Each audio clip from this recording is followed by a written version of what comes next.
को ये अच्छी नहीं लगती परमात्मा की कथा, तो उसका यही उपाय है कि वो ना चाहते हुए भी बैठा रहे और सुनता रहे, अच्छी लगो ना लगो।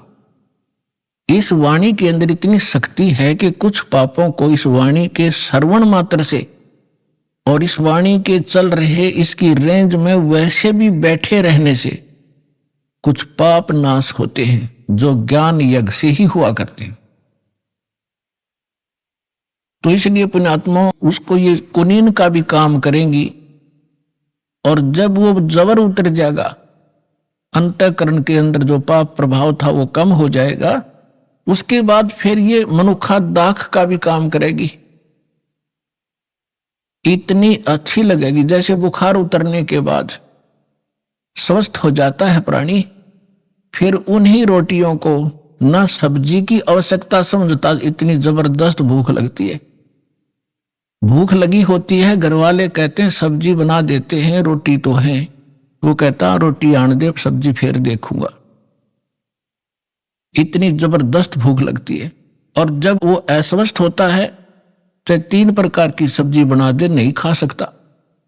तो पुण्यात्माओं, जिन पुण्यात्माओं की ये पाप कर्म अंतःकरण के समाप्त हो गए, उनकी आत्मा स्वस्थ होगी इस ज्ञान के सुनने से। आज वो हजार किलोमीटर से 1500 किलोमीटर से चलकर, इतनी भूख बढ़ गई उनमें, ये मनुखा दाख राम नाम की ये आहार करने के लिए सतलोक आश्रम में पहुंच रहे हैं। तो इसलिए ये ज्ञान आपको बहुत बार सुना है और रह रहकर सुनाते ही रहेंगे। ये दोनों काम करेगा। जिसको किसी कारण से भी कोई फिर से अस्वस्थ आत्मा होने लगती है, तो इस ज्ञान के सुनने से, ये एंटीबायोटिक कैप्सूल खाने से वो फिर से पाप नाश होना हो जाते हैं, आत्मा फिर स्वस्थ हो जाती है। क्योंकि अपने जीवन में छोटे मोटे रोग आ ही जाते हैं, उनके लिए ट्रीटमेंट चलता रहता है, जीवन बना रहता है। ठीक इसी प्रकार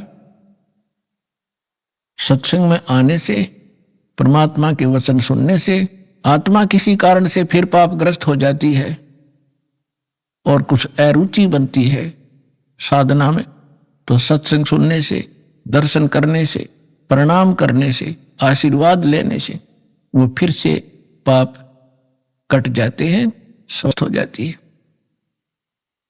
तो इसलिए आप जी ने सत्संग को रह रहकर सुनना चाहिए,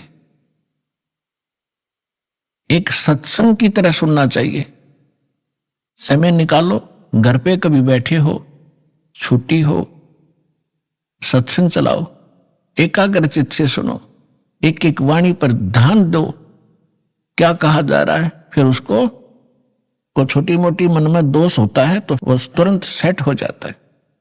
तो प्रसंग चल रहा है कि वो परमात्मा इस यथार्थ ज्ञान को देने के लिए स्वयं ही आते हैं।